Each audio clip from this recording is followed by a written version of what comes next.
Good evening. Good evening out there. My name is SoTen. I'm one of the senior students here. And I don't usually read my Dharma talks. I kind of like to be a little bit more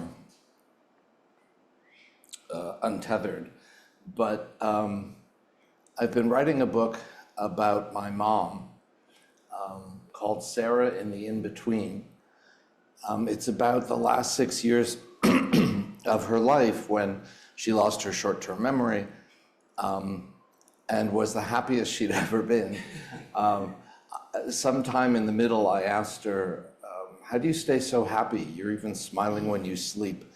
And if you knew my mother, anxiety was a pretty constant companion for most of her life, but not now. And she said, well, I no longer worry about the future and I can't remember the past, so all I have is the now. And when you live in the now, you're happy. My mother, the Buddha. And I sit on the cushion for how much? She just had a few little strokes or something. But what happened was she lost her short-term memory. And then after a little while got an infection and had some sort of crisis we never defined and stopped walking and talking and eating and entered hospice care. In the ambulance on the way to the hospice, she started talking to dead people in front of me and seeing right through me. She stayed in hospice, not walking and talking and eating, for 7 months. And but it's not that she couldn't talk. She wouldn't, except to dead people who were appearing in the room.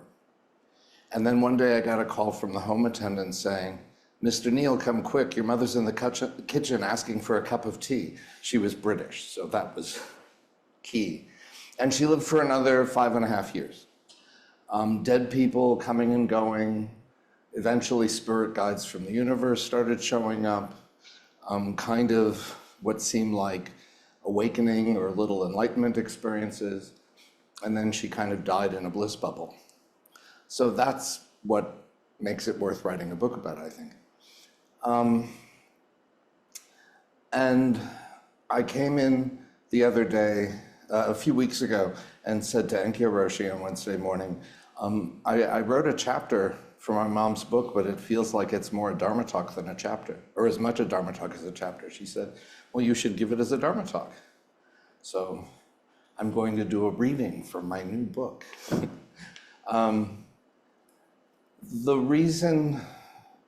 One aspect of this that's interesting to me is I've been studying for a couple of decades, and a book I wrote that came out last year talks about how our cultural perspective is that our brains make our minds, and that's what thinking we live in a material universe that out of which everything arises, that's an implication. And that means if our brains make our minds, if you see something that isn't there, like a ghost or a dead person or a divine being, or you're traveling the astral plane, well, you must be delusional or hallucinating or mentally ill. Those are the explanations. But my mother wasn't those things. She was in a special brain situation, but she wasn't those things. What's the alternative? The alternative, and that's the case I make in my other book, is that mind comes first. And that out of a big C consciousness or big M mind, space, time, matter, and energy arise, and the entire material universe arises, in which case our brains are more like radios that sample infinite radio waves, and we'll sample them and pick out a Beatles song, and you can tune to that. In the same way, we're sampling this underlying consciousness and that gets transduced into our personal own little human consciousnesses with our issues that we sit with in our heads. And this is, our society looks at this as kind of a woo-woo idea, but in fact, it's, from Plato to today, the main strands of Western philosophy agree with this. The founders of quantum physics, even though some later physicists disagree, the quantum founders agree with it. Kurt Gödel, the greatest mathematician in the world, agrees with it. And our spiritual practice in a Zen community agrees with it. So, looking at my mom's experiences, I could say that, well, she had a damaged brain and was hallucinating all these things. But manifestly, that wasn't what was going on. And she and I, it's maybe a lineage thing, she and I both have seen dead people through our lives who have come and communicated, sometimes to both of us. My father did that, my brother did that, sometimes separately. And I'll mention those in a little bit. But what I want to focus on in this talk, in this chapter, are what are known as deathbed visions. You may know people who have had these experiences. You might have heard of these experiences. I just told you about one, my mother in the ambulance. Suddenly, dead people were standing there. And she was finding them to be a comfort. And she did for those 7 months. I think partly why she wasn't afraid of dying of the future was because they had helped her not become afraid. So the first part is a little bit didactic. I'm going to be quoting a physician who works in a hospice a fair amount, and then it's going to sort of transition into more Dharma talky kind of stuff. The kind of experiences my mother had during her time in hospice are sometimes called deathbed visions. Hospice doctor and researcher Christopher Kerr favors the phrase end-of-life experiences, and I think that's actually a key thing. No one has studied these phenomena in more rigorous scientific detail than his team at Hospice Buffalo in Western New York. He published a book 2 years ago called Death is But a Dream, and it's a summary for lay people about this research, and that's what I'll be quoting from. Now, people have studied people having near-death experiences where their heart stops or they have a stroke or something, and then they come back and report on what happened. He's looking at people who are at the door of death, most of whom die within days of having these experiences. So he's looking at the end-of-life stuff, not what happens after death, but just what happens just before. So as opposed to near-death experiences, Dr. Kerr's patients are usually in hospice care for days to a few months. It's not an acute heart attack or something, or an acute stroke. They've been ill for a while, primarily for chronic untreatable conditions. They reported their experiences as they were happening, while very much alive, on the way to dying perhaps, stepping close to but not over the line. My mom was not having, maybe at the beginning she was having an acute event, but those 7 months, that was no longer an acute event. It was a chronic and ongoing. And she hovered there, sort of in between this world and the next world. In his book, he reported on more than 1,200 hospice clients with sustained acute illnesses or long-term chronic diseases. They were mostly adults, but included some children. They also included a diversity of neurotypical and atypical individuals. You can go to his website and find the updated data because the study's ongoing, but 88.1% of people in hospice that they interview have end-of-life visions. Some people seem to not want to talk about it. Some people in the study can't talk, so a significant majority. These experiences might take place while awake or in sleep, though according to his patients, such distinctions often become less and less meaningful as death approached. Quote, any critical distance between dreamer and the dream experience vanishes at death's door. Instead, what patients tell us loud and clear is that their end-of-life experiences differ from any dream they have ever had. They are more sensorial, they are deeply felt and lived, they feel more real than real. He further distinguishes between our typical dreams and sleep and those visions that happen at the end of life. Quote, Content matters less than the relations of previously deceased people known to the patient that are resurrected and the unique needs that are addressed.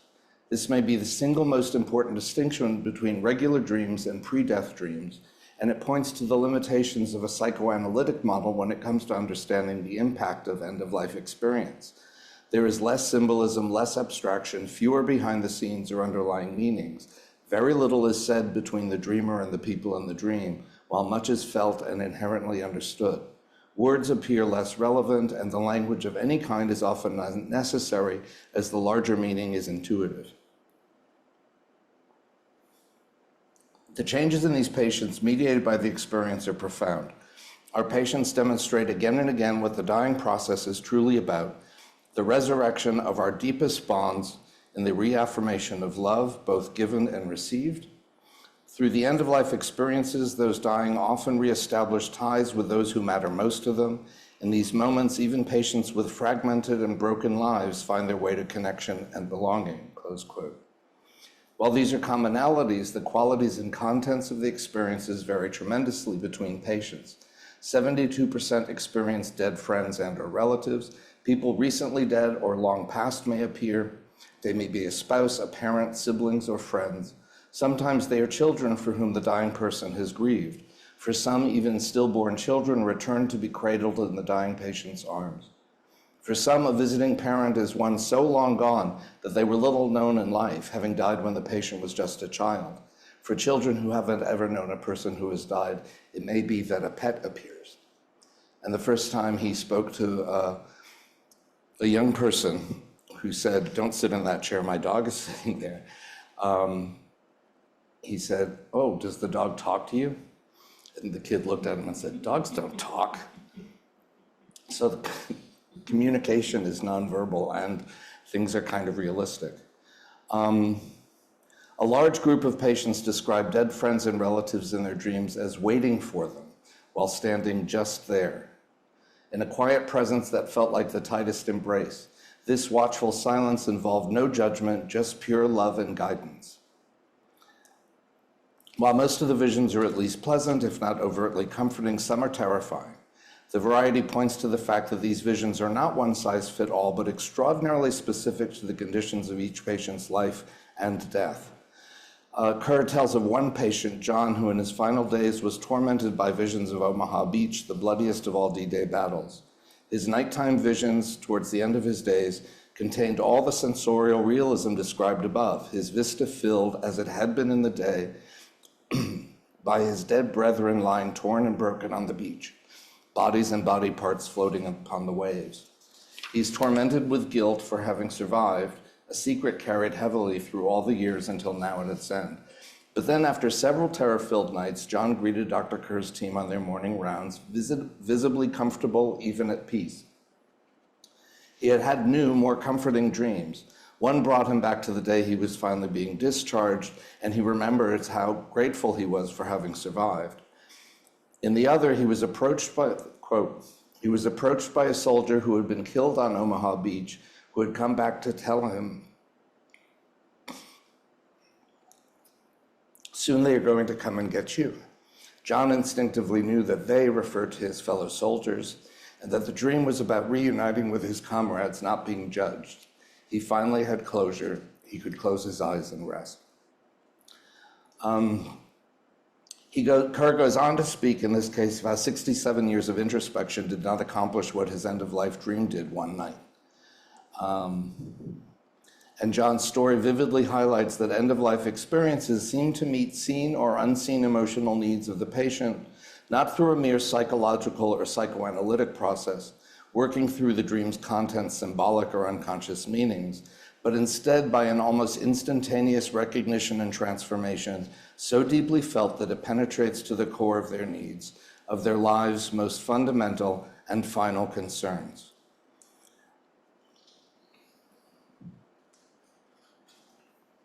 Strikingly absent from all this is any religious symbolism or figures. Very, very rare that someone will say they see a deity, sometimes an angel or a devi or something like that, but it's really like 5%. Usually it's very personal.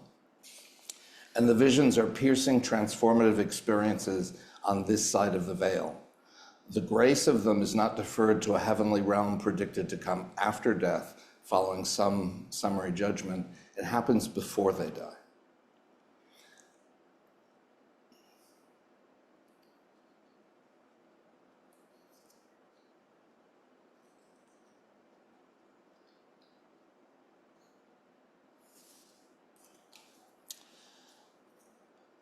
So these visions seem to me to be different than the standard sort of dead people appearing the way they had to me and to my mom through the years, and the way they really started pouring in the days after she left hospice, and they ceased to be like this.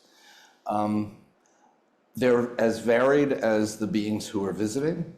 There's no central theme that can encompass all their visits, the way there seems to be with the deathbed visions.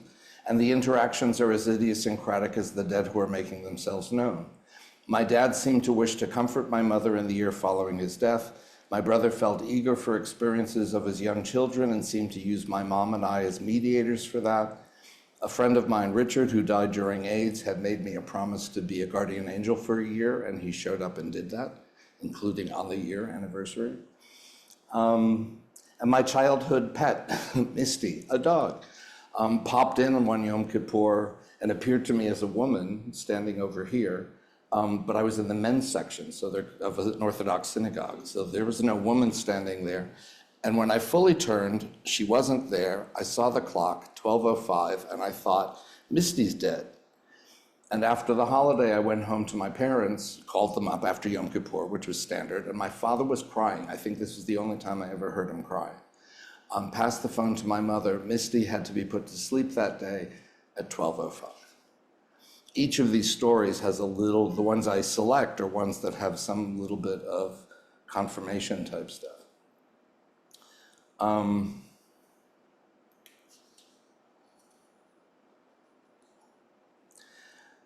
Differing from those, the dead who appear in the end of life seem to reflect a very special state of witness for the one who is at the edge of death, having some experience or message of comfort to convey by their own wordless presence. The dead who appear at the end of life seem less driven by intent and are more like manifesting presences, come to visit the final and deepest needs of the one who dies. The intent may be manifested as simply, we'll skip that. I'm trying to do this. I'm trying to get to the meat.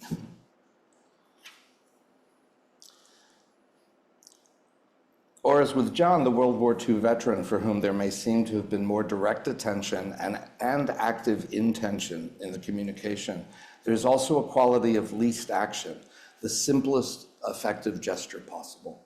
It's not an elaborate story. They don't show up creating scenes for the patient in that way. It's very precisely how they arrive. And so I think that ghost stories are different than these, and something else is going on here. Perhaps it's the idea of least action that alerts me to look more closely. In the last possible moments of need, just before life ends, these dead arrive with exactly the right medicine for any loneliness, disconnection, fear, or regret the person carries. The perfect dose titrated for just this person, in just this moment, for just this purpose. And it seems to just happen. The universe meets the dying precisely where they are with extraordinary specificity. The dead who seem to come to the living with errands and intentions are not so skilled. They're more like us. They might get it right, they might get it wrong. The dead who arrive for the dying are seemingly unerring in the deployment of what they bring. Here's what I think. In a cold clockwork universe, when I meet a poor person holding out their hand, I consider many things in the flash of an instant. Do I have a quarter or a dollar or a $20 bill in my pocket? What's too much to give? What feels like it's too little? Does it really help if I give someone money, or does my small gesture of generosity perhaps encourage begging, thereby undermining my city's attempts at systemic change? Perhaps I should give this money directly to a nonprofit organization engaged in right action and civil justice, as though I can't afford to do both. Or am I just too busy to stop? Am I just so excited or irritated or angered about something in my life that is just too big an imposition for me to change the trajectory of my stride or my obsessive thoughts for the second that it takes to pull a quarter from my pocket? how brittle compassion can be, and how nimbly our minds can dance around it. But in a universe that arises from mind, compassion has a different manner of expression, even when from human hands. In such a universe, the kind of universe I experience and imagine, the boundaries of our bodies are not solid, not reified, they are scale-dependent and porous. At the everyday scale, a lot of you have heard me say this, in 20 different ways. At this level of scale, we're bounded by our skin. At the molecular level, we're completely entwined with the living biomass of the planet. At the atomic level, we are the planet, the atomic substance, having organized itself over 3.5 billion years to think of ourselves as separate. And at the quantum level, there are no boundaries. They talk about entanglement and non-locality. Everything is within everything. The whole and the parts are the same, all together. What is compassion like in this universe? It's like what might happen if you reach for something on a hot stove and find your hand stuck and burning. Your other hand doesn't pause to consider the utility, ethics, or the amount of compassion it should expend on the burning hand. It just leaps to pull the hand free instantly. Or in a gentler image from a koan that many of you are familiar with, Yunyan asks Master Daowu, how does the bodhisattva of great compassion use so many hands and eyes? Daowu says, it's just like a person in the middle of the night reaching in search of a pillow. I don't put the whole one in the book, but for you guys, Yunyan says, I understand. Daowu says, how do you understand it? Yunyan says, all over the body are hands and eyes. Daowu said, what you said is all right, but it's only 80%. Yunyan says, I'm like this, elder brother. How do you understand it? Daowu says, throughout the body are hands and eyes.